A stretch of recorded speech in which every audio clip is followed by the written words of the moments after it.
Hello दोस्तों, स्वागत है आपके अपने यूट्यूब चैनल पीसीएस मेकर पे।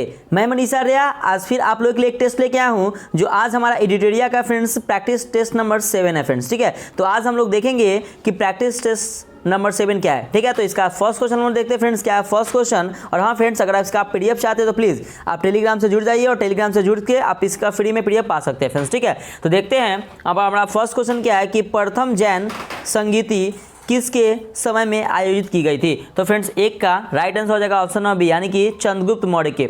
तो प्रथम जैन संगीति कब हुआ था, तो याद रखिएगा 310 ईस्वी। ठीक है, 310 ईस्वी पूर्व में पाटलिपुत्र में चंद्रगुप्त मौर्य के शासनकाल में आयोजित की गई थी। इसे जैन संगीति में जैन धर्म दिगंबर एवं श्वेतांबर में विभाजित हो गया। ठीक है, अगर बात करें जैन धर्म के 12 अंगों का संपादन इसी बौद्ध संगीति के दौरान किया गया था। ठीक है, अगला क्वेश्चन देखते हैं। सेकंड नंबर है फ्रेंड्स आपका क्वेश्चन कि 1938 यानी कि 1938 में किसके बिहार में मोमिन कांग्रेस की स्थापना की। तो दो का C is the right answer, यानी कि अब्दुल्ले काम्यू अंसारी ने। तो फ्रेंड्स कांग्रेस के प्रति स्वाभिक्त संस्था मोमिन कांग्रेस की स्थापना कब हुआ, तो 1938 में अब्दुल कयूम अंसारी ने की थी। ठीक है, अगला क्वेश्चन है 3 नंबर कि मौर्य काल में क्रामनीतिक होता था। तो क्रामनीतिक होता था क्या होता था फ्रेंड्स, 3 का C is the right answer, यानी कि उद्योगों एवं कारखानों का अध्यक्ष। तो फ्रेंड्स मौर्य काल में क्रामनीतिक उद्योगों एवं कारखानों का अध्यक्ष होता था। मौर्य काल के अन्य अधिकारी जो थे वो प्रमुख न्यायाधीश, व्यवहारिक, राजकीय। प्रमुख न्यायाधीश क्या थे, तो व्यवहारिक थे, प्रमुख ये। उसके बाद देखिएगा राजकीय कोष का अध्यक्ष संधिदाता थे और कारागार का अध्यक्ष कौन थे, तो कारागार का अध्यक्ष प्रशास्त्र थे। ठीक है ना, तो ये भी आप लोग थोड़ा सा याद रखिएगा। अगला क्वेश्चन है 4 नंबर कि पाल वंश के किस शासक ने मुंगेर को अपनी राजधानी बनाया। तो 4 का B is the right answer, यानी कि देवपाल। तो फ्रेंड्स पाल वंश के शासक देवपाल ने मुंगेर को अपनी राजधानी बनाया था। इसी ने जावा सुमात्रा के शैलेंद्रवंशी शासक बलपुत्र देव को नालंदा में बिहार बनवाने हेतु 5 गांवों प्रदान किए थे। अगला क्वेश्चन है 5 नंबर कि बिहार में बाढ़ के कारणों में कौन सही नहीं है। तो 5 का C is the right answer, यानी कि बिहार में बहुउद्देशीय परियोजनाएं। तो बिहार में उत्तर बिहार बाढ़ आपदा के लिए प्रसिद्ध है। बिहार में बाढ़ के प्रमुख कारण हिमालय नदियों में जल की अधिक मात्रा, नदियों द्वारा मार्ग बदलना, मानसून अवधि में अधिक वर्षा होना, ये क्या है इसका कारण है। तो बहुउद्देशीय परियोजनाओं बाढ़ का कारण नहीं बल्कि बाढ़ के रोकथाम के उपाय है। ठीक है, तो ये याद रखिएगा कि बहुउद्देशीय परियोजना जो है वो बाढ़ का क्या है, तो बाढ़ का कारण नहीं बल्कि बाढ़ के रोकथाम का उपाय है। ठीक है फ्रेंड्स, अगला क्वेश्चन देखिएगा 6 नंबर क्वेश्चन है आपका कि निम्न में से कौन सा युद्ध शेरशाह सूरी से संबंधित नहीं है। तो 6 का D is the right answer, यानी कि रामूगढ़ की लड़ाई। तो फ्रेंड्स देखिएगा यहाँ पे क्या हो जाएगा ना कि रामूगढ़ की लड़ाई। तो फ्रेंड्स ये जो शेरशाह सूरी से संबंधित नहीं है। ठीक है, तो रामूगढ़ की जो लड़ाई है वो पहले तो कब लड़ी गई थी, तो याद रखिएगा 1658 में, यानी कि 1658 ईस्वी में शाहजहां के पुत्रों के बीच उत्तराधिकारी युद्ध होगा था। ठीक है, तो ये आप लोग थोड़ा सा इसको याद रखिएगा। ठीक है, अगर आप यहाँ पे ऑप्शन देखिएगा फ्रेंड्स आपका चौसा का युद्ध कब हुआ था, तो 1539 में हुआ था। शेरशाह ने हुमायूं को हराया। ठीक है, अब देखिए कि बिलग्राम का युद्ध। तो फ्रेंड्स बिलग्राम का युद्ध जो हुआ था तो 1540 ईस्वी में हुआ था और शेरशाह ने हुमायूं को हराया। ठीक है, और एक और है आपका सूरजगढ़ की लड़ाई। तो फ्रेंड्स यहाँ ध्यान रखिएगा कि सूरजगढ़ की लड़ाई हुआ था 1536 ईस्वी में और शेरशाह ने बंगाल के शासक महमूद शाह को हराया। ठीक है, तो ये भी आप लोग याद रखिएगा। अगला क्वेश्चन है 7 नंबर कि पृथक बिहार के लिए दिल्ली में शाही दरबार का आयोजन कब किया गया था। तो 7 का C is the right answer, यानी कि 12 दिसंबर 1911 को। तो दिल्ली में शाही दरबार का आयोजन 12 दिसंबर 1911 को किया गया, जिसमें बंगाल से पृथक बिहार को नए प्रांत के रूप में संगठित करने की घोषणा की गई। ठीक है, अगला क्वेश्चन देखिएगा फ्रेंड्स 8 नंबर क्वेश्चन है आपका कि बिहार में गठित सोशलिस्ट पार्टी के प्रथम अध्यक्ष कौन थे। तो 8 का फ्रेंड्स देखिएगा सी इज द राइट आंसर, यानी कि आचार्य नरेंद्र देव। तो बिहार सोशलिस्ट पार्टी का गठन पहले याद रखिएगा 1931 में। ठीक है फ्रेंड्स, 1931 में हुआ। ठीक है, और इसके अध्यक्ष आचार्य नरेंद्र देव और सचिव कौन थे, तो जयप्रकाश नारायण थे इसके सचिव थे। तो ये भी आप लोग याद रखिए। अगला क्वेश्चन है 9 नंबर कि निम्नलिखित में से कौन सा जिला नेपाल के साथ सीमा नहीं बनाता है? तो 9 का इज द राइट आंसर, इनमें से कोई नहीं, एक से अधिक। तो नेपाल से बिहार के कुल 7 जिले स्पर्श करते हैं, ठीक है। तो याद रखिएगा पश्चिम से पूरब की ओर इनका क्रम इस प्रकार है, मतलब कि पश्चिमी चंपारण हो गया, पूर्वी चंपारण हो गया, सीतामढ़ी हो गया, मधुबनी हो गया, सुपौल हो गया, अररिया हो गया और किशनगंज हो गया फ्रेंड्स, ठीक है। तो आपका राइट आंसर ऑप्शन नंबर ई आपका सही हो जाएगा, ठीक है। अगला क्वेश्चन है 10 नंबर कि बिहार होम रूल लीग की स्थापना किसकी अध्यक्षता में की गई? तो 10 का D is the right answer, यानी कि महजरुल हक। तो फ्रेंड्स दिसंबर, याद रखिएगा कि बिहार दिसंबर 1916 में पटना में होम रूल की स्थापना हुई थी। तो कब हुई थी? तो याद रखिएगा 1916 यानी कि 1960 में कहाँ हुई थी? तो पटना में होम रूल लीग की स्थापना हुई, जिसके अध्यक्ष कौन थे? तो महरुल हक थे बने, ठीक है। अगला क्वेश्चन है आपका 11 नंबर कि वर्ष 2024 में ग्रीष्मकालीन ओलंपिक खेल किस देश में आयोजित किया जाएगा? तो 11 का C is the right answer, यानी कि फ्रांस। तो आगामी जो ग्रीष्मकालीन ओलंपिक खेल का आयोजन जो होगा वो 33वां, याद रखिए फ्रेंड्स, 33वां ग्रीष्मकालीन ओलंपिक खेल 2024 में होगा। वो कहाँ पे होगा? तो पेरिस फ्रांस में होगा, ठीक है ना। तो याद रखिए 33वां अगर 2024 का होगा, लेकिन कहाँ पे होगा? तो 33वां जो है 2024 पेरिस फ्रांस में होगा। और 34वां जो ग्रीष्मकालीन ओलंपिक खेल जो है वो कब होगा? तो याद रखिए 2028 में होगा सबसे पहले, तो याद रखिए। और कहाँ पे होगा? तो लॉस एंजेलिस में, ठीक है ना। तो लॉस एंजेलिस यूएसए में होगा, ठीक है ना। तो याद रखिएगा ये भी क्वेश्चन। अगला क्वेश्चन है आपका अक्टूबर 2020 में प्रधानमंत्री नरेंद्र मोदी ने किसकी 75वीं वर्षगांठ के अवसर पर 75 रुपये मूल्य वर्ग के स्मारक सिक्के का विमोचन किया है? तो 12 का C is the right answer, यानी कि खाद्य और कृषि संगठन। तो प्रधानमंत्री नरेंद्र मोदी ने 16 अक्टूबर 2020 को खाद्य और कृषि संगठन FAO की 75वीं वर्षगांठ के अवसर पर 75 रुपये मूल्य वर्ग के स्मारक सिक्के को जारी किया है, ठीक है फ्रेंड्स। थोड़ा सा पेन को मैं थोड़ा सा, अगला देखिए क्वेश्चन 13 नंबर क्वेश्चन है आपका फ्रेंड्स कि केंद्रीय मंत्रिमंडल ने हाल ही में बिहार के किस शहर में प्रधानमंत्री स्वास्थ्य सुरक्षा योजना PMSSY के तहत नए एम्स स्थापित करने की मंजूरी दी है? तो 13 का B is the right answer, यानी कि दरभंगा। तो प्रधानमंत्री श्री नरेंद्र मोदी की अध्यक्षता में केंद्रीय मंत्रिमंडल ने दरभंगा बिहार से एक नए अखिल भारतीय आयुर्विज्ञान संस्था यानी कि एम्स की स्थापना को मंजूरी दी है, ठीक है फ्रेंड्स। नेक्स्ट क्वेश्चन देखिएगा 14 नंबर क्वेश्चन है आपका कि वैश्विक आर्थिक स्वतंत्रता सूचकांक 2020 में भारत का स्थान क्या है? तो 14 का B is the right answer, यानी कि 105। तो फ्रेजर इंस्टीट्यूट कनाडा द्वारा जारी वैश्विक आर्थिक स्वतंत्रता सूचकांक 2020 में भारत को 105वें स्थान पर रखा गया है। और इस सूची में हांगकांग और सिंगापुर प्रथम व दूसरे स्थान पे है। तो हांगकांग प्रथम पे और सिंगापुर दूसरे स्थान पे है फ्रेंड्स। तो ये भी आप लोग याद रखिएगा, ठीक है। प्रथम ही पूछ देता है। अगला क्वेश्चन देखिए 15 नंबर आपका क्वेश्चन 15 नंबर की PM मोदी द्वारा शुरू की गई प्रधान मत्स्य संपदा योजना का कुल परिव्यय क्या है? तो 15 का B is the right answer, यानी कि 20,050 करोड़। तो 5 साल की अवधि में 2020 से 21 से 2024 से 25 के दौरान के लिए 20,050 करोड़ रुपए की परिव्यय के साथ 21 राज्यों में प्रधानमंत्री मत्स्य संपदा योजना शुरू की गई है। तो कितने राज्य याद रखिएगा? तो 21 राज्य में शुरू की है, ठीक है। अगला क्वेश्चन देखिए आप 16 नंबर है कि वर्ष 2020 के लिए इंटरनेशनल बुकर प्राइज किसे दिया गया? तो 16 का इज राइट आंसर, यानी कि उपयुक्त में से कोई नहीं, एक से अधिक।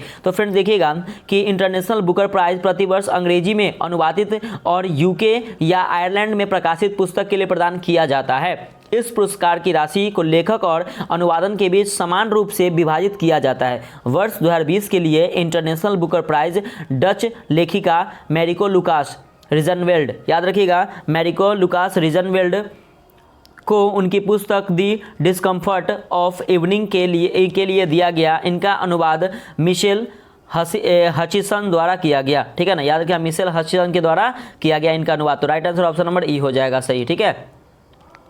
अगला क्वेश्चन है 17 नंबर है क्या कि विलियम्सम, याद रखिए विलियम्स किस देश की राजधानी है? तो फ्रेंड्स देखिएगा 17 का आपका जो राइट आंसर हो जाएगा ऑप्शन नंबर क्या हो जाएगा? तो ऑप्शन नंबर डी हो जाएगा, याद रखिए, यानी कि लिथुयानिया। तो फ्रेंड्स विलियम्सन जो है लिथुयानिया की राजधानी है, लिथुयानिया की राजधानी है। अगला क्वेश्चन देखिएगा 18 नंबर क्वेश्चन है आपका कि कुपोषण को समाप्त करने के लिए किस माह को देश भर में राष्ट्रीय पोषण माह के रूप में मनाया गया? तो 18 का B is the right answer, यानी कि सितंबर। तो सितंबर महीने को देश भर में राष्ट्रीय पोषण माह मनाया गया। इस आयोजन का इस वर्ष का विषय है पूरक आहार। याद रखिए इसका विषय थीम क्या है? तो पूरक आहार है। प्रधानमंत्री की संपूर्ण आहार की महत्वपूर्ण योजना पोषण अभियान विभिन्न मंत्रालयों की भागीदारी है, जिसके अंतर्गत 2022 तक एक लक्षित दृष्टिकोण से कुपोषण की समस्या का समाधान किया जाना है।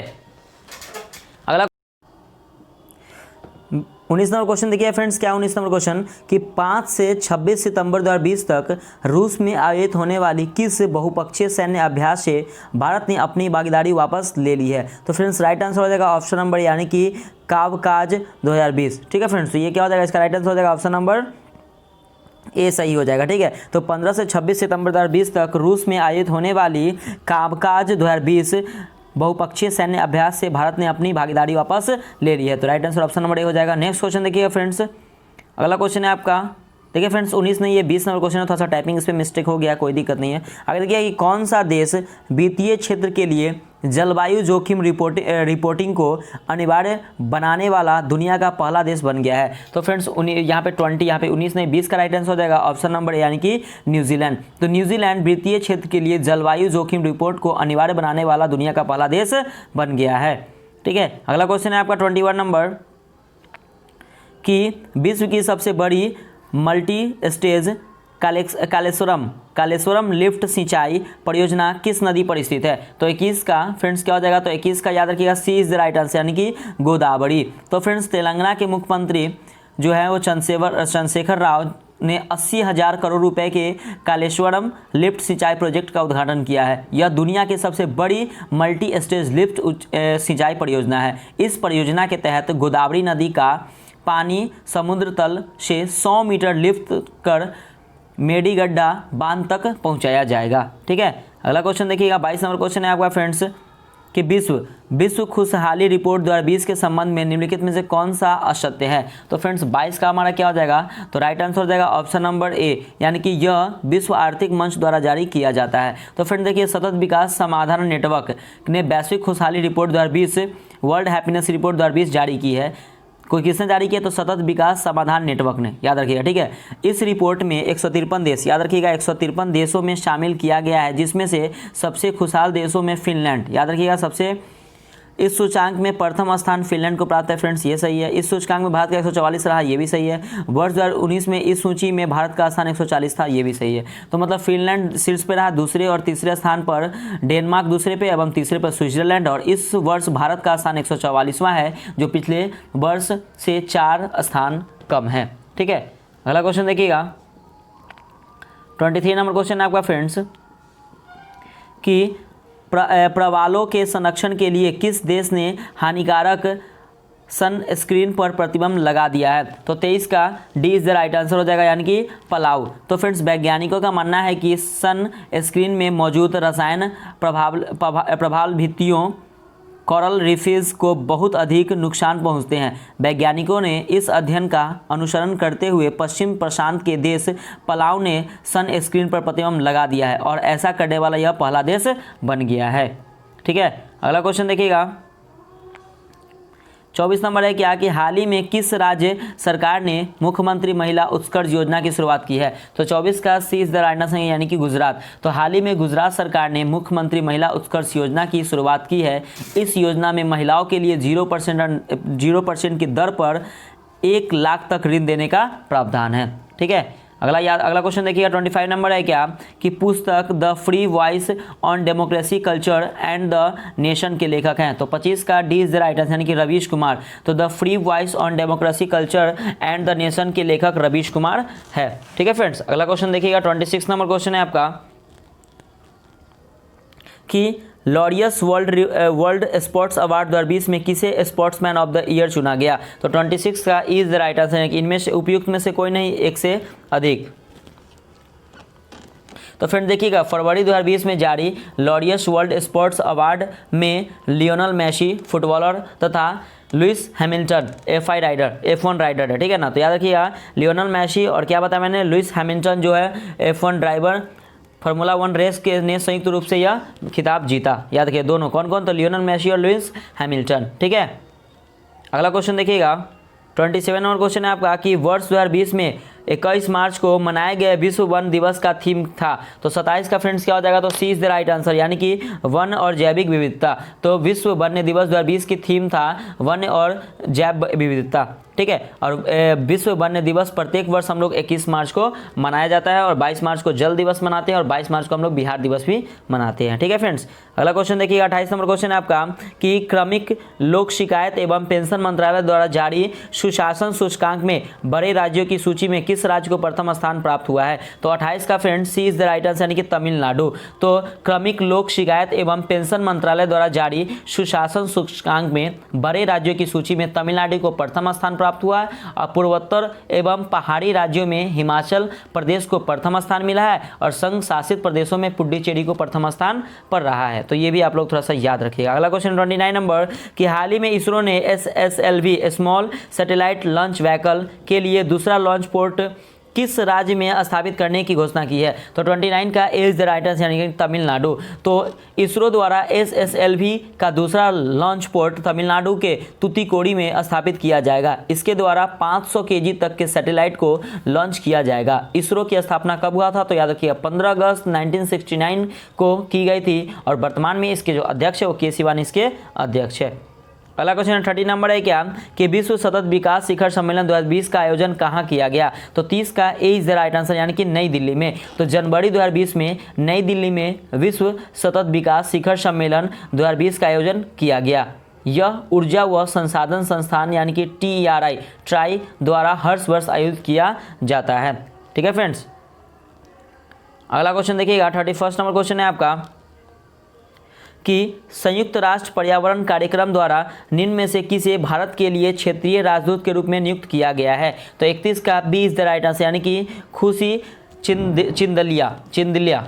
तो फ्रेंड देखिएगा संयुक्त राष्ट्र पर्यावरण कार्यक्रम द्वारा खुशी चिंदलिया को भारत के लिए क्षेत्रीय राजदूत के रूप में नियुक्त किया गया है। अगला क्वेश्चन देखिएगा 32 नंबर क्वेश्चन है आपका कि निम्नलिखित में से कौन सा देश क्वाड का सदस्य नहीं है? तो 32 का E is the right answer, यानी कि इनमें से कोई नहीं, एक से अधिक। तो क्वाड में कुल 4 सदस्य देश शामिल है। मतलब क्या कि आप भारत हो गया, अमेरिका हो गया, जापान हो गया, ऑस्ट्रेलिया, चारों देश क्वाड में शामिल है। ठीक है, अगला क्वेश्चन देखिए फ्रेंड्स 33 नंबर क्वेश्चन है आपका कि दिसंबर 2019 में दादर नगर हवेली तथा दमन द्वीप के विलय हेतु संसद में विधेयक पारित किया गया है। इस संबंध में निम्न कथनों पर विचार करें। तो फ्रेंड्स 33 का क्या हो जाएगा? देखिएगा कि फर्स्ट है क्या कि दादर नगर हवेली और दमन द्वीप अनुच्छेद 240(2) के तहत एक केंद्र शासित प्रदेश बने हैं। तो फ्रेंड्स ये आपका सही हो गया, फर्स्ट नंबर सही है। सेकंड देखिएगा कि देश में केंद्र शासित प्रदेशों की संख्या अब 8 हो गई है फ्रेंड्स, तो ये भी सही है। इनकी राजधानियाँ अब दमन होगी, ये भी सही है। इनका उच्च न्यायालय अब बम्बई उच्च न्यायालय होगा। तो फ्रेंड्स ये भी सही है, यानी कि ऑप्शन नंबर आपका क्या हो जाएगा? तो ऑप्शन नंबर डी आपका सही हो जाएगा, यानी कि फ्रेंड्स देखिएगा ऑप्शन नंबर आपका क्या हो जाएगा? तो देखिएगा ऑप्शन नंबर आपका ई सही हो जाएगा, यानी कि उपयुक्त में से कोई नहीं, एक से अधिक। मतलब क्या फ्रेंड्स आपका चारों ऑप्शन आपका राइट है। ठीक है, तो ये भी आप लोग थोड़ा सा ध्यान रखिएगा। ठीक है, अगला क्वेश्चन 34 नंबर कि बजट 2020-21 के तहत किस वर्ष तक भारतीय अर्थव्यवस्था को $5 ट्रिलियन बनाने का लक्ष्य रखा गया है? तो 34 का D is the right answer, यानी कि 2025। तो वर्ष 2025 तक भारत को $5 ट्रिलियन की अर्थव्यवस्था बनाने का लक्ष्य बजट 2020-21 में रखा गया। कौन से बजट में? तो 2020-21 में रखा गया है। अगला क्वेश्चन 35 नंबर कि किस देश ने अपना पहला मंगल मिशन लॉन्च किया है जिसका नाम होप मार्स मिशन रखा गया? तो 35 का C is the right answer, कि यूएई यूनाइटेड अरब अमीरात। तो यूएई ने अपना पहला मंगल मिशन होप जापानी स्पेस सेंटर से जुलाई 2020 में लॉन्च किया। तो किस स्पेस सेंटर से? तो जापानी स्पेस सेंटर, ये याद रखिएगा। अगला क्वेश्चन है आपका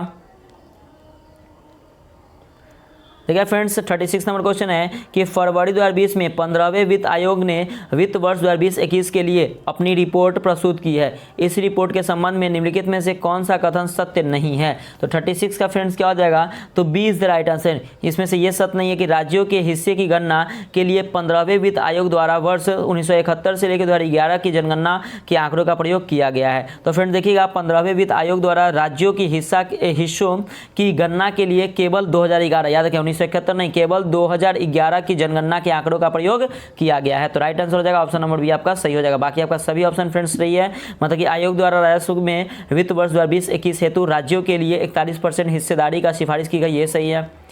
15वें वित्त आयोग के कार्यकाल वर्ष 2020 से 25 तक है, ये भी सही है। 15वें वित्त आयोग के अध्यक्ष है नंद किशोर सिंह, ये भी सही है। तो फ्रेंड्स आपका right answer option number B आपका सही हो जाएगा। अगला क्वेश्चन देखिएगा, 37 नंबर क्वेश्चन है क्या कि संयुक्त राष्ट्र में भारत के अस्थायी प्रतिनिधि के रूप में किसे नियुक्त किया गया। तो फ्रेंड देखिएगा 37 का क्या हो जाएगा, तो D is the right answer. ठीक है, तो क्या हो जाएगा, D is the right answer, यानी कि इंद्रमणि पांडे। तो फ्रेंड्स इंद्रमणि पांडे को संयुक्त राष्ट्र में भारत के अस्थायी प्रतिनिधि के रूप में नियुक्त किया गया है।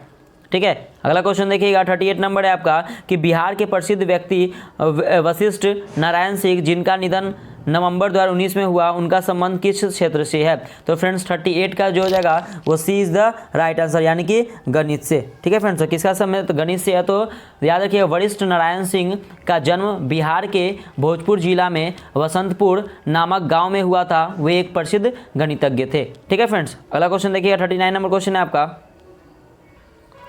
क्वेश्चन है कि बिहार सरकार ने किस महापुरुष की जन्म तिथि को मेगा दिवस के रूप में मनाने की घोषणा की है। तो 39 का ए इज द राइट आंसर, यानी कि राजेंद्र प्रसाद। तो बिहार सरकार ने भारत के प्रथम राष्ट्रपति डॉक्टर राजेंद्र प्रसाद की जन्म तिथि 3 दिसंबर को मेगा दिवस के रूप में मनाने की घोषणा की है। राजेंद्र प्रसाद का जन्म 3 दिसंबर 1834, याद रखिएगा 84 3 दिसंबर 1884 बिहार के जीरादेई में हुआ था। कहाँ हुआ था, तो बिहार के जीरादेई में हुआ था 3 दिसंबर 1884, यानी कि 1884 में। ठीक है, अगला क्वेश्चन देखिए 40 नंबर है कि WHO द्वारा जारी घोषणा के अनुसार कौन सा देश मीजल्स और रूबेला वायरस को समाप्त करने का पूर्णतः सफल हो चुका है। तो 40 का इज राइट आंसर, यानी कि इनमें से कोई नहीं, एक से अधिक। तो WHO द्वारा जारी घोषणा के अनुसार श्रीलंका तथा मालदीव, याद रखिए श्रीलंका तथा मालदीव मीजल्स और रूबेला वायरस को सफलतापूर्वक समाप्त करने वाले दक्षिण पूर्वी एशिया के पहले 2 देश बन गए। दक्षिण पूर्वी एशिया के पहले 2 देश, ये याद रखिएगा। अगला क्वेश्चन है 41 नंबर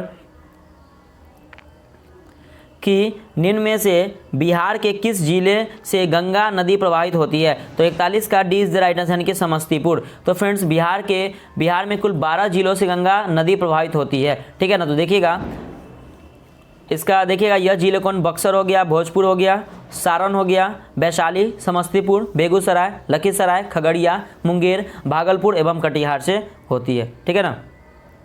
अगला क्वेश्चन देखिएगा 42 नंबर क्वेश्चन है आपका कि बिहार में शुष्क पर्णपाती वन का कौन सा क्षेत्र है। तो 42 का D is the right answer, यानी कि दक्षिणी पठार के पश्चिमी क्षेत्र। तो बिहार में सामान्यतः उत्तरी भागों में आर्द्र पर्णपाती वन, जबकि दक्षिण में पठारी भागों में शुष्क पर्णपाती वन पाए जाते हैं। ठीक है, अगला क्वेश्चन देखिएगा 43 नंबर क्वेश्चन है कि उत्तर प्रदेश तथा बिहार राज्य की सीमा पर कौन सा जलप्रपात स्थित है। तो 43 का D is the right answer, यानी कि दुर्गावती जलप्रपात। तो दुर्गावती जलप्रपात रोहतास जिले में स्थित है। तो इसकी जो ऊंचाई याद रखिए 91 मीटर इसकी फ्रेंड्स ऊंचाई है। ठीक है ना, स्थित है। यह जलप्रपात बिहार एवं यूपी की सीमा के आसपास स्थित है। हंड्रू जल प्रपात रांची में स्थित है। ठीक है ना। ककोलत जो जलप्रपात है फ्रेंड्स, याद रखिए ककोलत जलप्रपात है जो नवादा में स्थित है। ठीक है ना। अगला क्वेश्चन देखिए 44 नंबर है आपका क्वेश्चन कि कोपेन के जलवायु वर्गीकरण के अनुसार दक्षिण बिहार की जलवायु किस से प्रदर्शित की जा सकती है। तो 44 का C is the right answer, यानी कि AW। तो कोपेन के अनुसार उत्तर बिहार की जलवायु CWG एवं दक्षिण बिहार की जलवायु AW द्वारा प्रदर्शित की जा सकती है। तो ये भी याद रखिएगा। ठीक है, अगला क्वेश्चन है आपका 45 नंबर क्वेश्चन है कि बिहार में सर्वाधिक संचित एवं न्यूनतम सिंचित भूमि वाला जिला क्रमशः कौन सा है। तो 45 का C is the right answer, यानी कि शेखपुरा जमुई। तो बिहार में सर्वाधिक सिंचित भूमि वाला जिला शेखपुर, यहाँ पे कितना है तो 86.6%, याद रखिएगा। एवं न्यूनतम सिंचित भूमि वाला जिला जमुई है, जहाँ पे 16.65%। तो ये भी आप लोग याद रखिएगा। ठीक है, अगला क्वेश्चन है आपका 46 नंबर कि जनगणना 2011 के अनुसार सर्वाधिक जनसंख्या घनत्व वाला जिला को सही क्रम में अवरोही को में सजाए। तो फ्रेंड्स 46 का C is the right answer हो जाएगा, यानी कि पहले हो जाएगा शिवहर, उसके बाद हो जाएगा पटना, उसके बाद हो जाएगा दरभंगा और फिर लास्ट में क्या हो जाएगा फ्रेंड्स तो वैशाली। ठीक है ना, तो याद रखिएगा ये आपका राइट आंसर हो जाएगा। ठीक है, अगला क्वेश्चन देखिएगा 47 नंबर क्वेश्चन है आपका कि नागोया क्या है, तो नागोया प्रोटोकॉल कब से प्रभावी हुआ, तो 47 का B is the right answer, यानी कि 2014 से। तो नागोया प्रोटोकॉल 2010 में एक संधि के अनुसार स्वीकार किया गया था। कब किया गया था, तो 2010 में स्वीकार किया गया था, ठीक है। और एवं यह 12 अक्टूबर 2014 को प्रभावी हुआ। यह प्रोटोकॉल जेनेटिक संसाधनों के प्रयोग में होने वाले लाभों के उचित व बराबर बंटवारे के सुनिश्चित करने से संबंधित है, ठीक है। अगला क्वेश्चन देखिएगा, 48 नंबर है कि भारत वन रिपोर्ट 2019 के अनुसार सर्वाधिक वन आवरण प्रतिशत वाले राज्य को अवरोही क्रम है, तो कौन सा है, तो 48 का फ्रेंड्स क्या हो जाएगा, तो ए इज द राइट आंसर, यानी कि मिजोरम, अरुणाचल प्रदेश और मेघालय। तो फ्रेंड्स भारत वन रिपोर्ट 2019 के अनुसार सर्वाधिक वन आवरण का प्रतिशत मिजोरम है, कितना है, तो 85, याद रखिएगा 85.41% हो गया। अरुणाचल प्रदेश में 79.63% हो गया और मेघालय में 76.33% है, ठीक है। तो ये आप लोग नोट डाउन कर लीजिएगा। अगला क्वेश्चन है आपका 49 नंबर है, क्या कि राष्ट्रीय जलमार्ग संख्या 1 किस नदी से होकर गुजरती है, तो 49 का इज द राइट आंसर, यानी कि इनमें से कोई नहीं, एक से अधिक। तो राष्ट्रीय जलमार्ग संख्या 1 इलाहाबाद से हल्दिया के बीच, याद रखिएगा इलाहाबाद से हल्दिया के बीच गंगा हुगली हो गया एवं भागीरथी नदियों से होकर गुजरती है, ठीक है। अगला क्वेश्चन है आपका 50 नंबर कि भारत के कितने राज्य पाकिस्तान के साथ सीमा साझा करते हैं, तो कितने करते हैं फ्रेंड्स, तो 50 का ए इज द राइट आंसर, यानी कि 3। तो पाकिस्तान से सीमा साझा करने वाले भारतीय राज्य गुजरात, राजस्थान एवं पंजाब है। पाकिस्तान से सीमा साझा करने वाले केंद्रशासित प्रदेश कौन कौन है, तो जम्मू कश्मीर एवं लद्दाख है। तो फ्रेंड्स ये भी आप लोग याद रखिएगा, ठीक है। क्वेश्चन कैसे भी एग्जाम में है तो छूटना नहीं चाहिए, क्योंकि आप लोग पीसीएस में कर यूट्यूब चैनल से पढ़ रहे हैं, ठीक है ना फ्रेंड्स, तो छूटना नहीं चाहिए। भारत के किस दर्रे का नाम बदलकर अटल सुरंग कर दिया गया, तो 51 का D is the right answer, यानी कि रोहतांग दर्रा। तो केंद्र सरकार ने हिमाचल और लेह को जोड़ने वाले रोहतांग दर्रे का नाम किसे किसे जोड़ता है, तो हिमाचल प्रदेश और लेह को जोड़ने वाला रोहतांग दर्रे का नाम बदलकर अटल सुरंग कर दिया गया। अटल सुरंग लेह और मनाली को जोड़ती है, लेह और मनाली को जोड़ती है, ठीक है।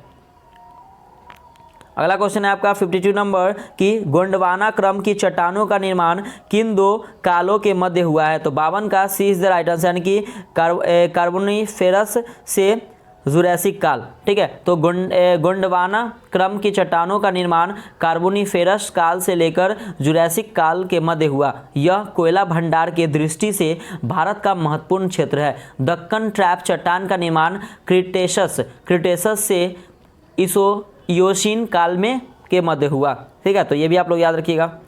अगला क्वेश्चन है फ्रेंड्स आपका 53 नंबर क्वेश्चन है आपका कि वायुमंडल में उपस्थित निम्न गैसों का उनकी प्रतिशत का अनुसार अवरोही क्रम है, तो 53 का ए इज द राइट आंसर, यानी कि फ्रेंड्स देखिएगा कि AR CO2 Ne और He। तो फ्रेंड देखिएगा वायुमंडल में उपस्थित विभिन्न गैसों की उनकी प्रतिशतता के अनुसार अवरोही क्रम इस प्रकार है। अब फ्रेंड देखिए यहाँ पे अगर बात करें AR, ठीक है ना, तो यहाँ पे देखिएगा पहले हम लोग बात करते हैं He, ठीक है। तो He क्या हो जाएगा, तो He आपका हो गया हीलियम। तो फ्रेंड देखिएगा यहाँ पे जो नाइट्रोजन है सबसे ज़्यादा किस में है, तो नाइट्रोजन 78% हो गया, ठीक है ना। अगर ऑक्सीजन की बात करें तो ऑक्सीजन 20.95% होता है, आर्गन जो है वो 0.93% होता है, कार्बन डाइऑक्साइड 0.036% होता है और नियॉन 0.002% होता है और हीलियम 0.0005% होता है। तो फ्रेंड्स राइट आंसर हो जाएगा ऑप्शन नंबर ए आपका सही हो जाएगा, ठीक है। अगला क्वेश्चन है आपका 54 नंबर की ऑस्ट्रेलिया का मर्लिन क्षेत्र प्रसिद्ध है, तो 54 का C is the right answer, यानी कि हीरे के खनन के लिए। तो फ्रेंड्स ऑस्ट्रेलिया का मर्लिन क्षेत्र हीरे के खनन के लिए प्रसिद्ध है। भारत में पन्ना क्षेत्र हीरे के खनन के लिए प्रसिद्ध है, याद रखिएगा। अगला क्वेश्चन है आपका 55 नंबर कि मैटरहॉर्न पर्वत हाल ही में समय में चर्चा रहा, यह पर्वत किस देश में स्थित है, तो 55 का D is the right answer, यानी कि स्विट्जरलैंड। तो विश्व में सबसे ज़्यादा फोटोग्राफी के लिए प्रसिद्ध मैटरहॉर्न पर्वत स्विट्जरलैंड और इटली के बीच में स्थित है। भारत में कोरोना वायरस से लड़ने के लिए हाल ही में स्विस सरकार को दवा भेजा है। यह उपलक्ष्य में स्विस सरकार ने इस पर्वत पर भारतीय तिरंगा को LED लाइट्स के द्वारा प्रदर्शित किया था, ठीक है। अगला क्वेश्चन है आपका 56 नंबर क्वेश्चन देखिएगा फ्रेंड्स कि भारत में निम्न में से किस क्रम की चट्टान भवन निर्माण हेतु उपयुक्त चूना पत्थर, बलुआ पत्थर, सजावटी पत्थरों आदि के लिए प्रसिद्ध है। तो 56 का C is the right answer, यानी कि विंध्यवन शैल समूह की चट्टान। तो भारत के शैल समूह में विंध्यवन शैल समूहों की चट्टान भवन निर्माण हेतु उपयुक्त चूना पत्थर, बलुआ पत्थर एवं सजावटी पत्थर हेतु प्रसिद्ध है। इन चट्टानों का विस्तार राजस्थान, मध्य प्रदेश, छत्तीसगढ़ एवं उत्तर प्रदेश में विस्तृत है। ठीक है फ्रेंड्स, अगला क्वेश्चन देखिएगा 57 नंबर क्वेश्चन है आपका कि पवनों की दिशा एवं वेग के संबंध में निम्नलिखित में से कौन सा कथन असत्य है। तो कौन सा कथन असत्य है, तो 57 का C is the right answer, यानी कि कोरियोलिस बल पवनों की दिशा को प्रभावित नहीं करता है। तो कोरियोलिस बल के पवनों की दिशा प्रभावित होती है, ठीक है ना, नहीं करती नहीं, प्रभावित होती है। उत्तरी गोलार्ध में पवनों की दिशा दाहिनी ओर एवं दक्षिणी गोलार्ध में बाईं ओर मुड़ जाती है। ठीक है फ्रेंड्स, तो इसका right answer option number C हो जाएगा, क्योंकि बाकी आपका वायुमंडलीय दाब में विभिन्नता के कारण वायु गतिमान होती है, ये सही है। धरातलीय विषमताओं के कारण घर्षण पैदा होती है जो अपने पर्वतों की गति को प्रभावित करता है, ये भी सही है। प्रचलित पवनें व्यवहारिक पछुआ और ध्रुवीय पवनों के रूप में प्रभावित होती है फ्रेंड्स, तो यही सही है, ये भी सही है। तो right answer option number C हो जाएगा। ठीक है, अगला क्वेश्चन देखिएगा 58 नंबर क्वेश्चन है आपका कि चित्रकूट जलप्रपात को भारत का नियाग्रा जलप्रपात की संज्ञा दी जाती है। चित्रकूट जलप्रपात किस नदी पर स्थित है फ्रेंड्स, तो क्या हो जाएगा 58 का आपका जो राइट आंसर हो जाएगा ऑप्शन नंबर सी सही हो जाएगा, यानी कि इंद्रावती। तो चित्रकूट जलप्रपात इंद्रावती नदी पर स्थित है, यह छत्तीसगढ़ के बस्तर जिले में है। याद रखिए बस्तर जिले, छत्तीसगढ़ के बस्तर जिले में यह स्थित है। अगला क्वेश्चन है 59 नंबर आपका कि निम्नलिखित में से कौन सा कथन असत्य है। तो इसमें कौन सा कथन असत्य है फ्रेंड्स, तो देखिएगा इसका जो राइट आंसर हो जाएगा ऑप्शन नंबर ई, यानी कि इनमें से कोई नहीं, एक से अधिक। तो फ्रेंड्स ये सभी जो कथन है वो सत्य है। मतलब क्या, माउलिंग नेशनल पार्क अरुणाचल प्रदेश में है, इटांकी नेशनल पार्क नागालैंड में है, मुरलैंड नेशनल पार्क मिजोरम में है, बलफक्रम नेशनल पार्क क्या है, तो मेघालय में। तो राइट आंसर ऑप्शन नंबर ई आपका सही हो जाएगा। ठीक है फ्रेंड्स, 60 नंबर क्वेश्चन देखिए फ्रेंड्स कि दक्षिण भारत की सर्वोच्च शिखर अनैमोदित की ऊंचाई कितनी है। याद रखिए फ्रेंड्स, तो इसका राइट आंसर हो जाएगा ऑप्शन नंबर बी, यानी कि 2696 मीटर। तो दक्षिण भारत की सबसे ऊंची चोटी अनैमोदी की ऊंचाई 2696 मीटर है। यह 3 पहाड़ियों का केंद्र बिंदु है। यहाँ से 3 पहाड़ी श्रृंखलाएं 3 दिशाओं में जाती है। दक्षिण की ओर इलायची की पहाड़ियाँ, उत्तर की ओर अन्नामलई की पहाड़ियाँ तथा उत्तर पूर्व की ओर पलनी की पहाड़ियाँ स्थित है। ठीक है, अगला क्वेश्चन देखिएगा 61 नंबर कि राष्ट्रीय खाद्य सुरक्षा अधिनियम किस वर्ष लागू हुआ। तो फ्रेंड देखिएगा 61 का C is the right answer, यानी कि 2013 में। तो राष्ट्रीय खाद्य सुरक्षा अधिनियम सितंबर 2013 में लागू हुआ था। ठीक है फ्रेंड्स,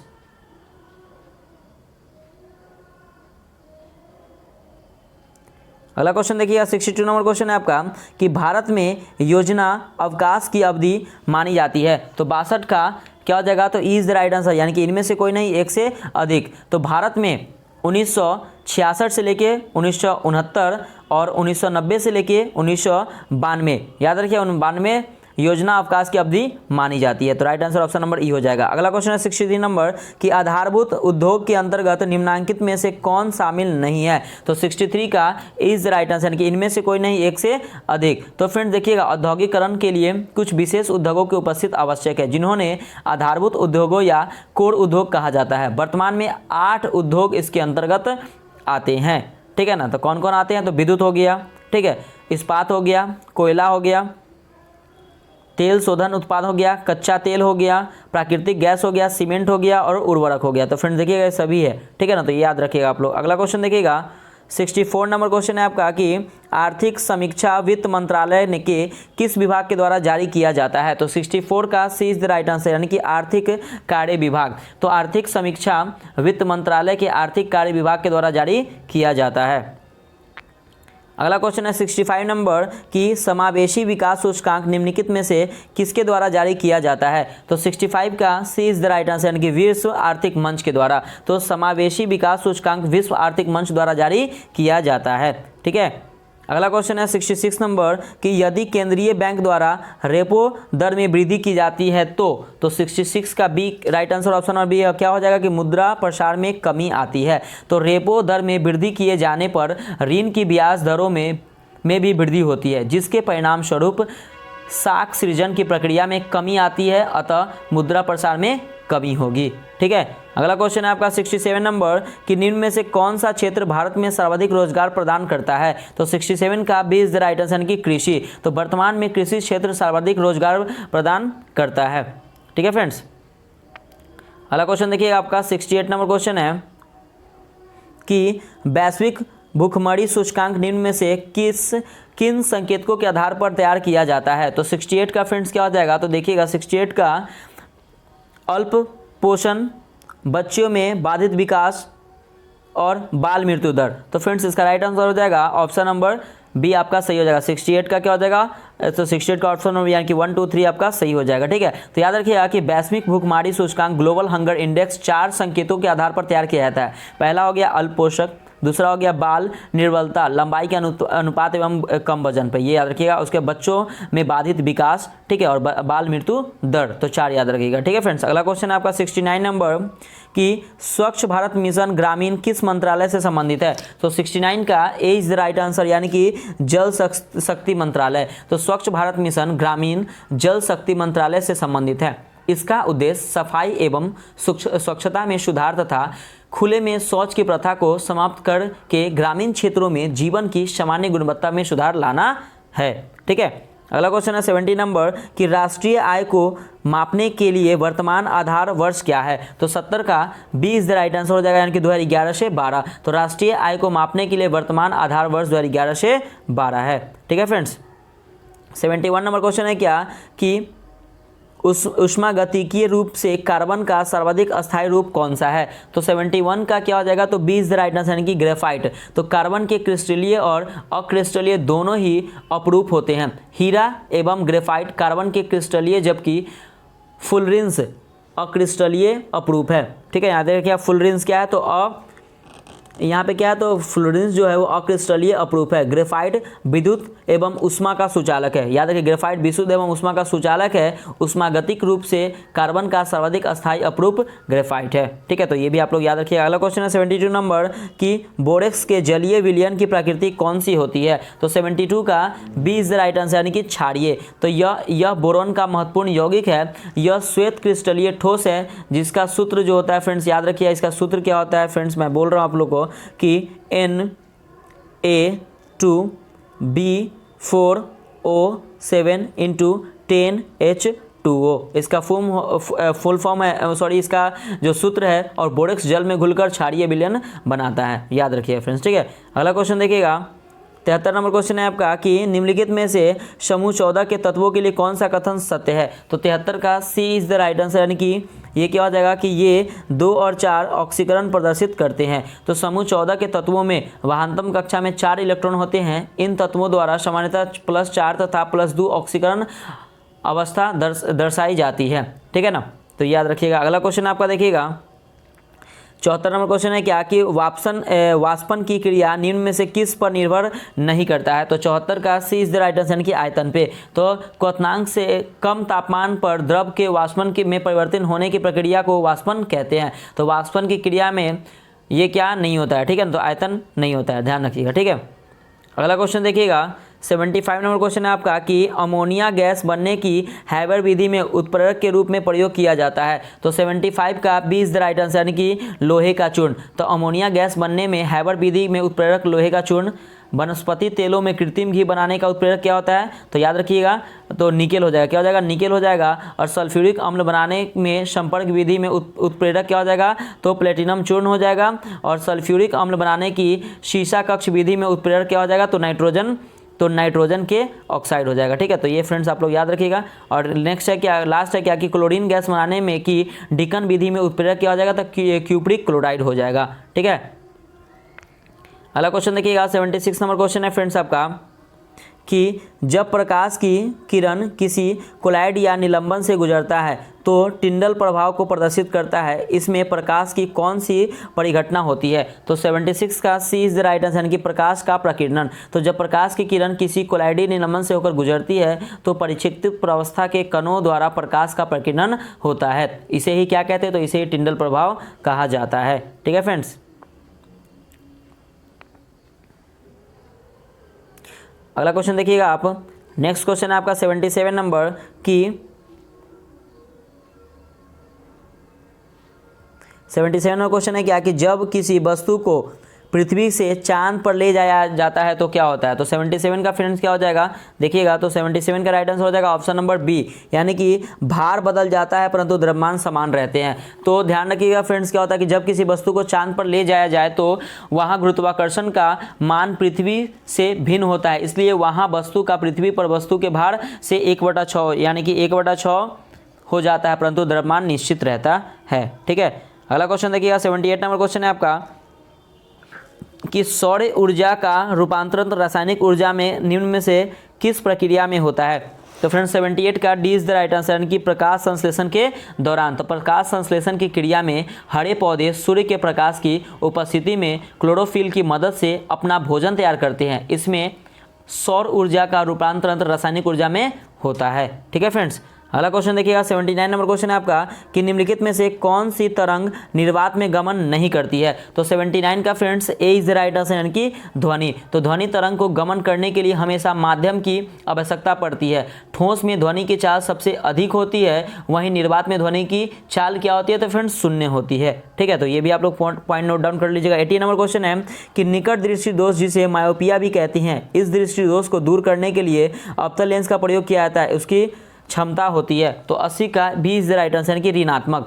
तो यदि आंख में किन्हीं कारणों से प्रतिबिंब दृष्टिपटल पर नहीं बनता है तो स्पष्ट देखने में बाधा आती है, इसी बाधा को दृष्टि दोष कहते हैं। ठीक है। और निकट दृष्टि दोष को ठीक करने के लिए अवतल लेंस का प्रयोग किया जाता है। इसमें निकट की वस्तु स्पष्ट रूप से दिखाई नहीं देती है, परंतु दूर की वस्तु स्पष्ट रूप से दिखाई देती है। और उत्तल लेंस की क्षमता धनात्मक एवं अवतल लेंस की क्षमता ऋणात्मक होती है। और लेंस का जो क्षमता का ऐसा यूनिट जो होता है वो डायप्टर होता है। तो इतना पॉइंट आप लोग को एक क्वेश्चन से आपको पता समझना है। ठीक है फ्रेंड्स। तो 81 नंबर क्वेश्चन देखिएगा कि निम्नलिखित में से किस युक्ति का प्रयोग दिश धारा में प्रत्यावर्ती धारा प्राप्त करने हेतु किया जाता है? तो 81 का ए इज द राइट आंसर, यानी कि इन्वर्टर। तो प्रत्यावर्ती धारा ऐसी विद्युत धारा जिसमें निश्चित समय अंतराल के पश्चात विद्युत प्रभाव की दिशा उत्क्रमित हो जाए, प्रत्यावर्ती धारा कहते हैं। ठीक है। दिश धारा तो ऐसी विद्युत धारा की दिशा सदैव एक ही रहती है, दिश धारा कहलाती है। ठीक है फ्रेंड्स। तो इसका राइट आंसर हो जाएगा ऑप्शन नंबर ए आपका सही हो जाएगा। ठीक है। अगला क्वेश्चन है आपका 82 नंबर कि निम्नलिखित में से कौन सही नहीं है? तो 82 का राइट आंसर हो जाएगा ऑप्शन नंबर डी, यानी कि एक फेम्टोमीटर बराबर 10⁻18 मीटर। तो फ्रेंड देखिएगा, एक फेम्टोमीटर बराबर 10⁻18 नहीं होगा, 10 के बराबर क्या हो जाएगा? तो -15 मीटर हो जाएगा। ठीक है। एक माइक्रोन बराबर क्या होता है फ्रेंड्स? तो एक माइक्रोन बराबर 10⁻6 मीटर है। एक नैनोमीटर बराबर 10⁻9 मीटर। एक पिकोमीटर बराबर 10⁻12 मीटर। तो इसका right answer option number C हो जाएगा, सॉरी डी हो जाएगा। ठीक है। अब बात करते हैं कि एक एटोमीटर बराबर 10⁻80 मीटर, एक गीगामीटर बराबर 10⁻9 मीटर और एक टेरामीटर बराबर 10⁻12 मीटर होता है। अगला क्वेश्चन है आपका 83 नंबर कि मानव शरीर के निम्नलिखित भागों में से किस में निषेचन यानी फर्टिलाइजेशन की क्रिया होती है? तो 83 का B is the right answer, यानी कि अंडा वाहिनी में। तो मानव में निषेचन यानी कि फर्टिलाइजेशन की क्रिया अंडा वाहिनी यानी कि ओविडक्ट या डिंब वाहिनी नली यानी कि फैलोपियन ट्यूब में संपन्न होती है। यहाँ नर्म युग्मन यानी कि शुक्राणु तथा मादा युग्मन अंडाणु में निषेचन क्रिया के द्वारा युग्मज का निर्माण होता है और विकसित होकर शिशु का निर्माण करता है। ठीक है फ्रेंड्स। अगला क्वेश्चन देखिएगा आपका 84 नंबर क्वेश्चन है कि कांच। तो कांच के एक गिलास में पानी के अंदर रखा हुआ एक नींबू अपने वास्तविक आकार से बड़ा दिखाई देता है, ऐसा किस कारण से होता है? तो 84 का C is the right answer, कि प्रकाश का ध्रुवीकरण। तो प्रकाश के अपवर्तन की प्रक्रिया के कारण प्रकाश जब सघन माध्यम से विरल माध्यम में जाता है तो वह अविलंब से दूर हट जाता है। इसी प्रक्रिया के फलस्वरूप पानी भरे गिलास में रखा हुआ नींबू बड़ा तथा अपने स्थानों से ऊपर उठा हुआ दिखाई पड़ता है। अगला क्वेश्चन 85 नंबर कि निम्न में से कौन सा जीव एक कोशिकीय नहीं है? तो 85 का friends D is the right answer हो जाएगा, यानी कि कवक। तो फ्रेंड्स अमीबा क्लेमाइडोमोनास, याद रखिएगा क्या है, तो क्लेमाइडोमोनास हो गया, अमीबा हो गया, पैरामीशियम हो गया, जीवाणु हो गया इत्यादि एक कोशिकीय जीव है। कवक, शैवाल तथा अन्य जंतु एवं पादप बहुकोशिकीय जीवों के श्रेणी में आते हैं, कवक और शैवाल। ठीक है, कवक और शैवाल।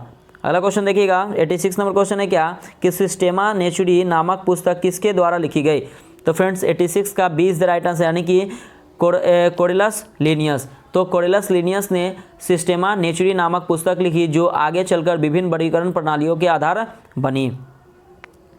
अगला क्वेश्चन आपका 87 नंबर कि भोजन का सर्वाधिक अवशोषण कहाँ होता है। तो 87 का ए इज द राइट आंसर यानी कि इलियम में। तो छोटी आंत को क्षुद्र आंत भी कहा जाता है। ठीक है फ्रेंड्स, तो यहाँ पे ध्यान रखिएगा कि छोटी आंत को क्षुद्र आंत भी कहा जाता है जिसकी लंबाई 7.5 मीटर होती है और इलियम इसका एक भाग है। ठीक है, जहाँ भोजन के पूर्ण पाचन के बाद अमीनो अम्ल एवं ग्लूकोज का अवशोषण इसकी दीवार में बनी रंसाकुरों द्वारा होता है। ठीक है, तो ये भी आप लोग याद रखिएगा। अगला क्वेश्चन देखिए फ्रेंड्स 88 नंबर है आपका कि ऊर्जा पिरामिड होता है। तो 88 का 20 राइट आंसर यानी कि हमेशा सीधा। तो ऊर्जा पिरामिड हमेशा सीधा होता है। अगला क्वेश्चन 89 नंबर कि निम्नलिखित में से कौन पौधे में श्वसन क्रिया को प्रभावित नहीं करता है। तो 89 का इज द राइट आंसर कि इनमें से कोई नहीं, एक से अधिक। तो पौधे में श्वसन को प्रभावित करने वाले कारक निम्न है, कौन कौन है। तो वायुमंडल की ऑक्सीजन की मात्रा, ठीक है, तापमान हो गया, तापमान हो गया, प्रकाश हो गया, जल हो गया और कार्बन डाइऑक्साइड इत्यादि हो गया। ठीक है फ्रेंड्स, तो याद रखिए। अगला क्वेश्चन है 90 नंबर कि निम्नलिखित में से कौन सा जल जनित नहीं रोग है। तो 90 का क्या हो जाएगा, तो 20 राइट आंसर हो जाएगा यानी कि चेचक। तो हैजा, टाइफाइड, मेनिंजाइटिस, पेचिस, याद रखिएगा। हैजा हो गया, टाइफाइड हो गया, मेनिंजाइटिस हो गया, पेचिस इत्यादि जल जनित रोगों का उदाहरण है। ठीक है ना, तो इस जल जो का डिजीज है। अगला क्वेश्चन है 91 नंबर कि निम्नलिखित में से कौन सा शब्द भारतीय संविधान की मूल प्रस्तावना में शामिल नहीं था। तो 91 का इज द राइट आंसर हो जाएगा यानी कि उपयुक्त में से कोई नहीं, एक से अधिक। तो 42वें संविधान संशोधन 1976 द्वारा भारतीय संविधान की प्रस्तावना में 3 नए शब्द समाजवादी, पंथनिरपेक्ष और अखंडता जोड़े गए। ये शब्द भारतीय संविधान की मूल प्रस्तावना में शामिल नहीं थे। ठीक है फ्रेंड्स। अगला क्वेश्चन है 92 नंबर कि लगातार कितने वर्षों तक भारत से बाहर रहने पर भारत सरकार किसी व्यक्ति को भारतीय नागरिकता से वंचित कर सकती है। तो 92 का 20 राइट आंसर कि 7 वर्ष। तो यदि कोई भारतीय नागरिक लगातार 7 वर्षों तक भारत से बाहर रहता है तो भारत सरकार उसे भारतीय नागरिकता से वंचित कर सकती है। ठीक है, अगला क्वेश्चन देखिएगा 93 नंबर है कि मूल अधिकारों के विषय में निम्न में से कौन सही है। तो इसमें से कौन सही है, तो 93 का इज द राइट आंसर कि उपयुक्त में से कोई नहीं, एक से अधिक। तो मूल अधिकारों में कुछ भारतीय नागरिकों के साथ विदेशियों को भी प्राप्त है। उदाहरण के लिए कि विधि के समक्ष समानता और विधि के समान संरक्षण अनुच्छेद 14, अपराधों के लिए दोष सिद्धि में संरक्षण अनुच्छेद 20, जीवन का अधिकार अनुच्छेद 21, शोषण के विरुद्ध अधिकार अनुच्छेद 23 से 24 और धर्म की स्वतंत्रता अनुच्छेद 25 से 28 और मूल अधिकार असीमित नहीं है। राज्य उन पर युक्त प्रतिबंध लगा सकता है, यह अस्थायी भी नहीं होते हैं क्योंकि संसद इनमें कमी या कटौती कर सकती है। ये न्यायोचित होते हैं, इनका उल्लंघन होने पर न्यायालय जाया जा सकता है। ठीक है, अगला क्वेश्चन देखिएगा 94 नंबर क्वेश्चन है आपका कि भारतीय संविधान की किस अनुच्छेद के अनुसार विधानसभा का गठन होता है। तो 94 का फ्रेंड्स क्या हो जाएगा, तो right answer option number C हो जाएगा, अनुच्छेद 170। तो अनुच्छेद 170 में विधानसभा का संरचना हुआ। ठीक है, अनुच्छेद 356 में फ्रेंड्स क्या होता है कि अनुच्छेद 356 में राष्ट्रपति को राज्यों में राष्ट्रपति शासन लगाने का अधिकार है। अनुच्छेद 270 में क्या है, तो उद्गृहित कर और उनका संघ तथा राज्यों के बीच वितरण करना है। और अनुच्छेद 256 में क्या है, तो राज्यों की ओर संघ की बाध्यता। ठीक है, तो ये आप लोग नोट डाउन कर लीजिएगा। अगला क्वेश्चन है 95 नंबर कि निम्न में से किन्हें विधि के समक्ष समानता से छूट प्रदान की गई है। तो 95 का क्या हो जाएगा, तो इज द राइट आंसर यानी कि संयुक्त उपयुक्त में से कोई नहीं, एक से अधिक। तो भारतीय संविधान के अनुच्छेद 361 के अनुसार राष्ट्रपति एवं राज्यपाल को विधि के समक्ष समानता में छूट प्रदान की गई है। राष्ट्रपति एवं राज्यपाल अपने पद को शक्तियों के प्रयोग और कर्तव्यों के लिए न्यायपालिका के प्रति उत्तरदायी नहीं होते हैं। इनके विरुद्ध इनके कार्यकाल के दौरान किसी प्रकार का दंडनीय आपराधिक कार्यवाही नहीं की जा सकती है। हालांकि राष्ट्रपति एवं राज्यपाल, याद रखिएगा, राष्ट्रपति और क्या राज्यपाल, उनके कार्यकाल के दौरान उनके व्यक्तिगत कार्यों के लिए सिविल कार्यवाही की जा सकती है। ठीक है, अगला क्वेश्चन देखिएगा 96 नंबर कि संविधान के किस अनुच्छेद में राज्य को यह निर्देश दिया गया है कि राज्य यह प्रयास करेगा कि उत्पादन का तथा धन का अहितकारी संकेंद्रण न हो। तो 96 का C is the right answer है कि अनुच्छेद 39 का सी। तो संविधान के अनुच्छेद 39 सी में राज्य को यह निर्देश दिया गया है कि राज्य का प्रयास करेगा कि उत्पादन तथा धन का अहितकारी संकेंद्रण न हो।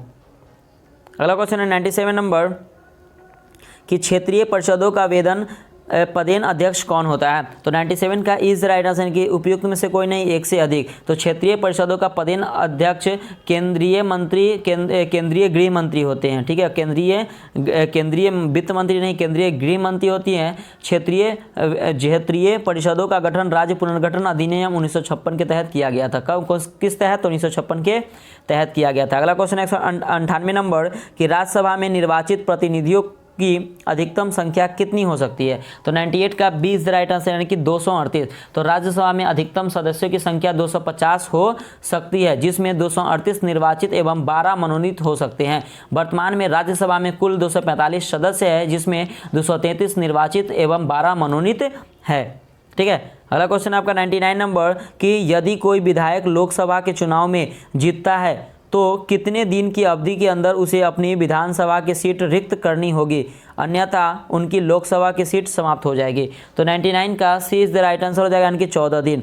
तो फ्रेंड्स, यदि कोई विधायक लोकसभा के चुनाव में जीतता है तो उसे 14 दिन की अवधि के अंदर अपनी विधानसभा की सीट रिक्त करनी होगी, अन्यथा उनकी लोकसभा की सदस्यता समाप्त हो जाएगी।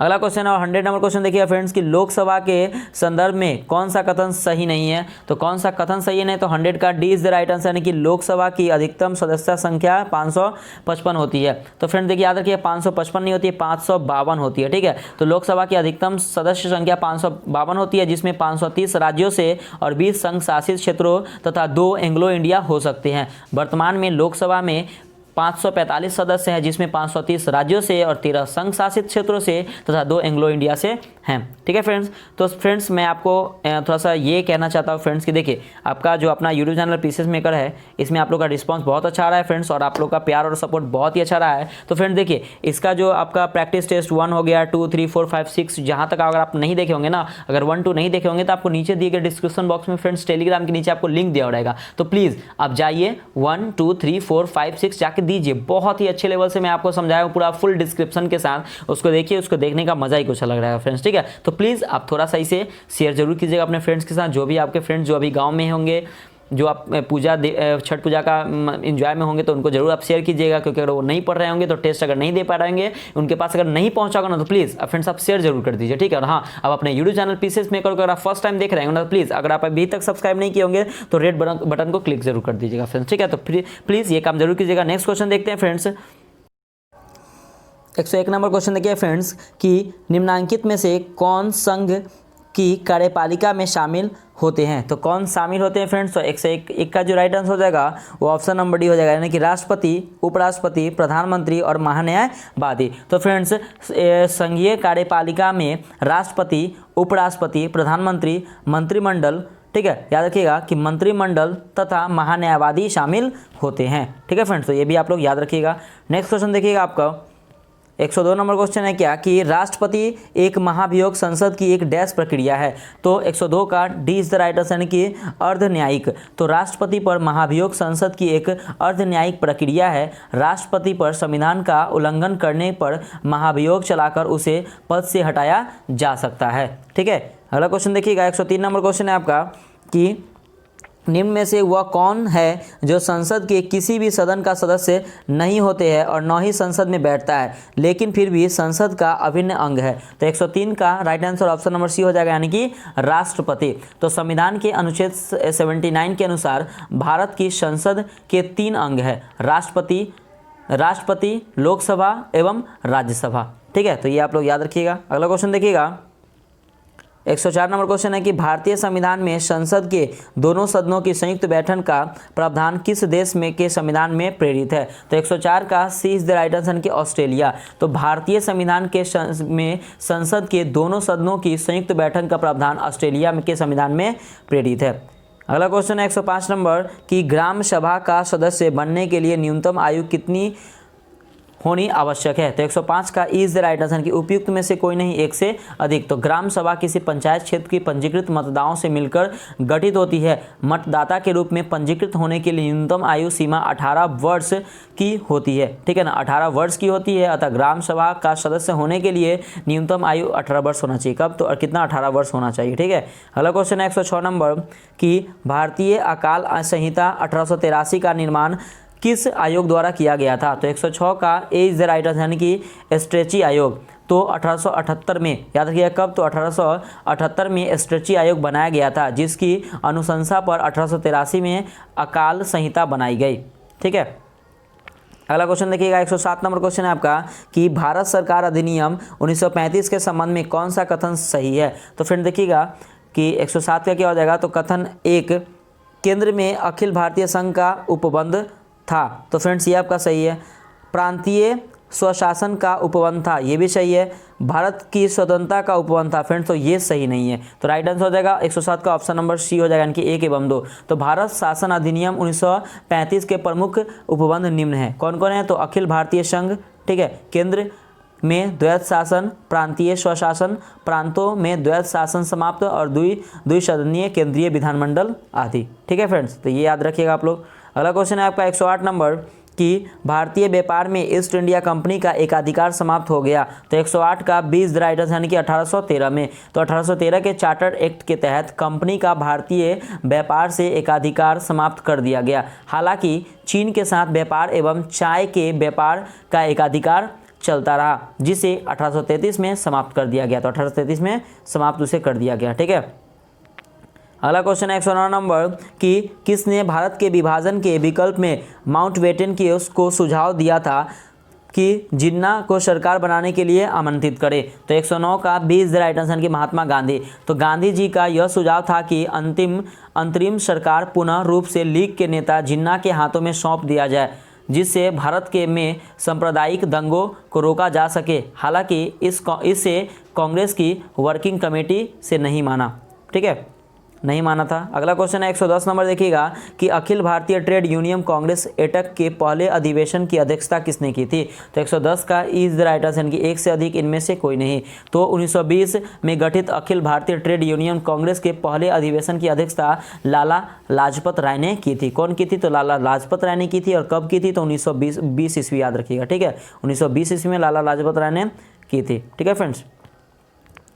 अगला क्वेश्चन देखिएगा 111 नंबर क्वेश्चन है आपका कि वामपंथी विचार पर आधारित फॉरवर्ड ब्लॉक की स्थापना कब हुई? तो 111 का C is the right answer 1939। तो वर्ष 1939 में त्रिपुरी संकट के बाद सुभाष चंद्र बोस ने, याद रखिए किसने? तो सुभाष चंद्र बोस ने फॉरवर्ड ब्लॉक की स्थापना की। किसने की? तो सुभाष चंद्र बोस ने की थी। अगला क्वेश्चन देखिए 112 नंबर है कि निम्नलिखित पार्टियों में किसने भारत छोड़ो आंदोलन 1942 का समर्थन नहीं किया था? तो 112 का इज द राइट आंसर यानी कि उपयुक्त में से कोई नहीं, एक से अधिक। तो भारत छोड़ो आंदोलन 1942 को हिंदू महासभा, याद रखिएगा, हिंदू महासभा 1942, मुस्लिम लीग और कम्युनिस्ट पार्टी ऑफ इंडिया ने समर्थन नहीं किया था, ठीक है ना, मुस्लिम लीग और कम्युनिस्ट इंडिया पार्टी ने समर्थन नहीं किया था, ठीक है। अगला क्वेश्चन आपका 113 नंबर की बटलर कमेटी 1927 का उद्देश्य था। तो 113 का D is the right answer यानी कि भारत सरकार एवं देशी राज्यों के मध्य संबंधों को सुधारना।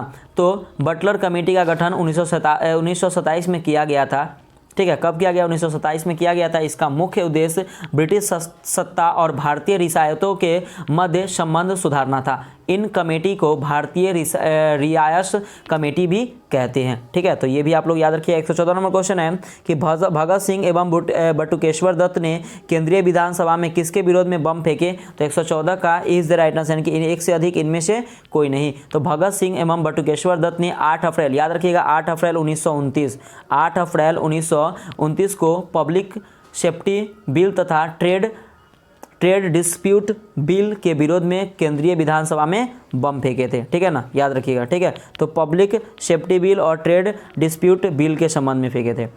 अगला क्वेश्चन 115 नंबर की पुनः समझौता किस उद्देश्य से किया गया था? तो 115 का D is the right answer हो जाएगा, यानी कि दलित वर्ग को प्रतिनिधित्व देना। तो सांप्रदायिक अवार्ड में प्रांतीय विधानमंडलों में दलित के लिए 71 सीटें आरक्षित थी, जिसे पुनः समझौता में बढ़ाकर 148 कर दिया। कब कितना कर दिया? तो बढ़ाकर 148 कर दिया गया, तो ये याद रखिएगा। अगला क्वेश्चन है 116 नंबर की बंदी जीवन किसकी कृति है? तो 116 का D is the right answer, यानी कि सचिंद्र नाथ सान्याल का। तो बंदी जीवन सचिंद्र नाथ सान्याल की कृति है, ठीक है। अगला क्वेश्चन देखिए फ्रेंड्स, आपका नेक्स्ट क्वेश्चन है कि 117 नंबर के 1923 में गठित स्वराज पार्टी के प्रथम महासचिव थे। तो 117 का क्या हो जाएगा फ्रेंड्स? तो ए इज द राइट आंसर हो जाएगा, यानी कि मोतीलाल नेहरू। तो असहयोग आंदोलन के असफलता के बाद 1923 में स्वराज पार्टी की स्थापना CR दास एवं मोतीलाल नेहरू ने की थी, ठीक है ना। CR दास और मोतीलाल नेहरू ने की थी। चित्तरंजन दास इसके अध्यक्ष एवं मोतीलाल नेहरू इसके महासचिव थे, ठीक है ना। मोतीलाल नेहरू इसके महासचिव थे और चित्तरंजन दास क्या थे? तो याद रखिएगा, चित्तरंजन दास इसके अध्यक्ष थे, ये याद रखिएगा, ठीक है। अगला क्वेश्चन 118 नंबर कि त्रिपुरी संकट के बाद कांग्रेस का अध्यक्ष किसे चुना गया था? तो 118 का C is the right answer, Rajendra Prasad को। तो त्रिपुरी संकट के बाद कांग्रेस के अध्यक्ष राजेंद्र प्रसाद बने थे। अगला क्वेश्चन 119 नंबर कि 1930 के दशक में बिहार में किसने किसान आंदोलन को सक्रिय बनाया? तो 119 का ए is the right answer, Swami Sahajanand. तो बिहार किसान सभा की स्थापना स्वामी सहजानंद ने किया तथा उन्होंने किसान आंदोलन को नेतृत्व प्रदान किया। सहजानंद सरस्वती ने नेतृत्व में ही 1936 में अखिल भारतीय किसान सभा की स्थापना की, ठीक है। तो सहजानंद सरस्वती ने अखिल भारतीय किसान सभा की स्थापना की, कब की? तो 1936, याद रखिए 1936 में की, ठीक है। अगला क्वेश्चन देखिएगा 120 नंबर है कि बंगाल विभाजन के समय वायसराय कौन था? तो 120 का C is the right answer कि लॉर्ड कर्जन। तो बंगाल विभाजन कब हुआ था? तो 1905 में लॉर्ड कर्जन के समय हुआ था, ठीक है ना। और ये इसका राइट आंसर हो जाएगा ऑप्शन नंबर सी। अगला क्वेश्चन है 121 नंबर कि इंकलाब जिंदाबाद का नारा किसने दिया था? तो 121 का ए इज द राइट आंसर कि भगत सिंह ने। तो इंकलाब जिंदाबाद का नारा भगत सिंह के द्वारा दिया गया था। अगला क्वेश्चन 122 नंबर कि लीडर समाचार पत्र किसने शुरू किया था? तो 122 का C is the right answer, यानी कि मदन मोहन मालवीय ने। तो लीडर समाचार पत्र मदन मोहन मालवीय ने शुरू किया था। अगला क्वेश्चन 123 नंबर कि पूना सार्वजनिक सभा का स्थापना कब हुई थी? तो 123 का D is the right answer कि 1870 में। तो पूना सार्वजनिक सभा की स्थापना 1870 ईस्वी में SG रानाडे एवं GV जोशी, याद रखिए किसने की थी? तो MG रानाडे एवं GV जोशी ने की थी। अगला क्वेश्चन 124 नंबर की वर्ष 1928 में कांग्रेसी नेताओं की एक समिति ने भारत के लिए एक संविधान का मसौदा तैयार किया। इस समिति की अध्यक्षता किसने की थी? तो 124 का C is the right answer Motilal Nehru ने। तो मोतीलाल नेहरू की अध्यक्षता में भारतीय संविधान के मसौदे को तैयार करने के लिए 8 सदस्यीय समिति की नियुक्ति हुई। इस समिति ने अगस्त 1928 ईस्वी में प्रस्तावित संविधान का प्रारूप प्रस्तुत किया। इस प्रारूप को ही नेहरू रिपोर्ट कहकर संबोधित किया गया, ठीक है। अगला क्वेश्चन 125 नंबर कि संथाल विद्रोह में विद्रोहियों ने किस अंग्रेजी कमांडर को हराया था? तो 125 का ए इज द राइट आंसर कि मेजर बारो। तो संथाल विद्रोह कब हुआ था? तो कब से कब? तो 1855 से लेकर 56 में विद्रोही ने विद्रोह को दबाने के लिए मेजर बारो को हरा दिया था। अगला क्वेश्चन 126 नंबर की निम्नलिखित में से कहाँ से प्राचीनतम अस्थायी जीवन के प्रमाण मिले हैं? तो 126 का क्या हो जाएगा? तो B is the right answer, यानी कि मेहरगढ़। तो प्राचीनतम अस्थायी जीवन के प्रमाण मेहरगढ़ से प्राप्त हुए हैं, जिसकी तिथि लगभग 7000 ईसा पूर्व मानी जाती है।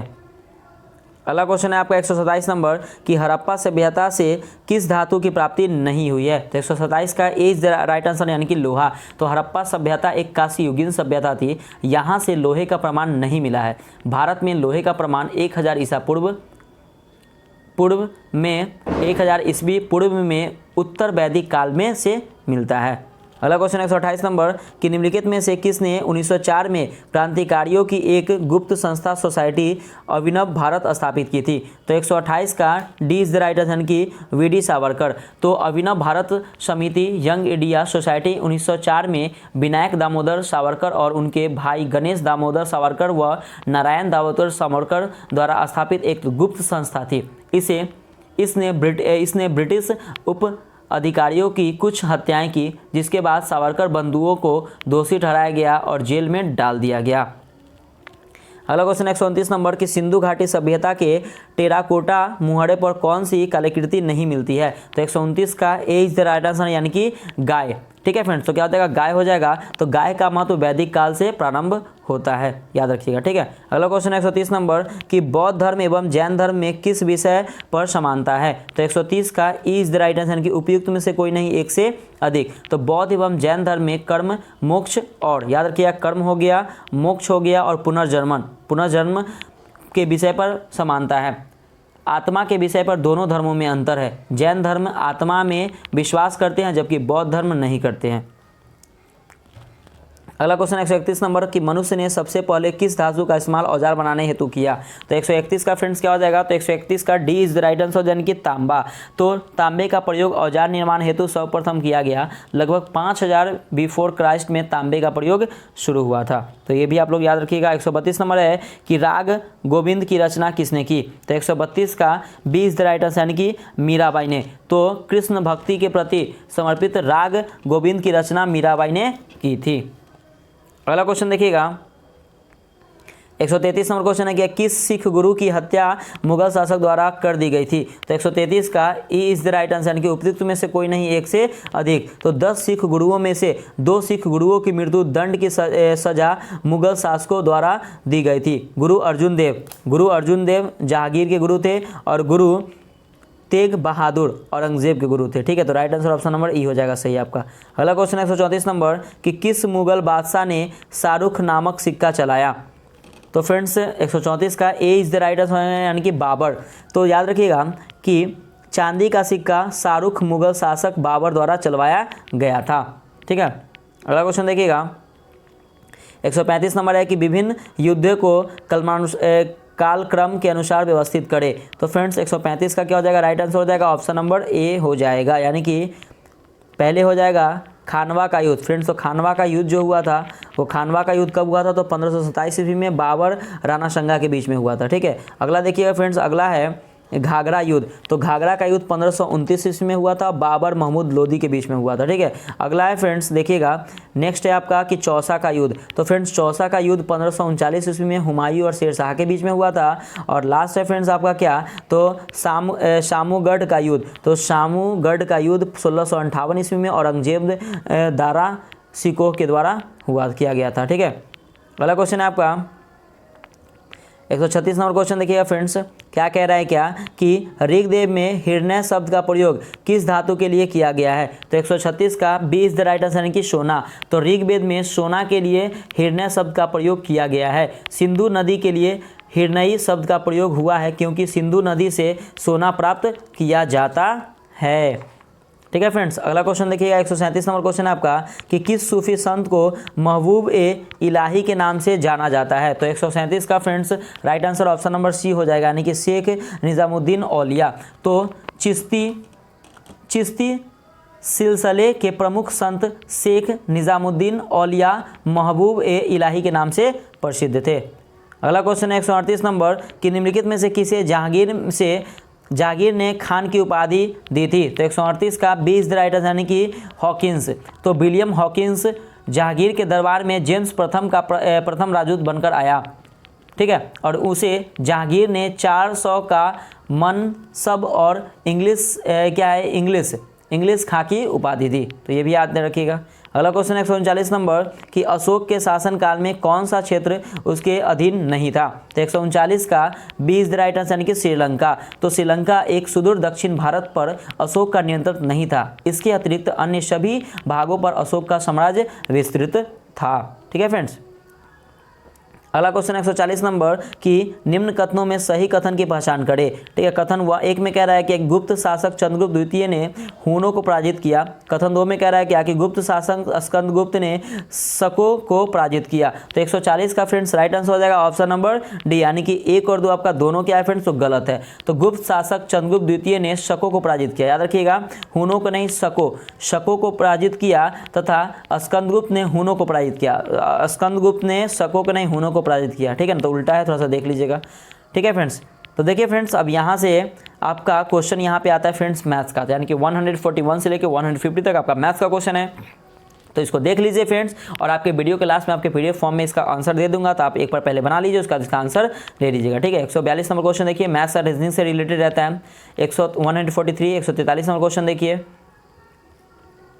अगला क्वेश्चन देखिए फ्रेंड्स 144 नंबर, 145, 146, वीडियो को पॉज करके बनाइएगा। 147 यहाँ पे देखिएगा, 148 है फ्रेंड्स, 149 और फ्रेंड्स आपका हुआ 150, यानी कि 150 क्वेश्चन यहाँ पे कंप्लीट होता है फ्रेंड्स। ठीक है, तो इसको देखिएगा।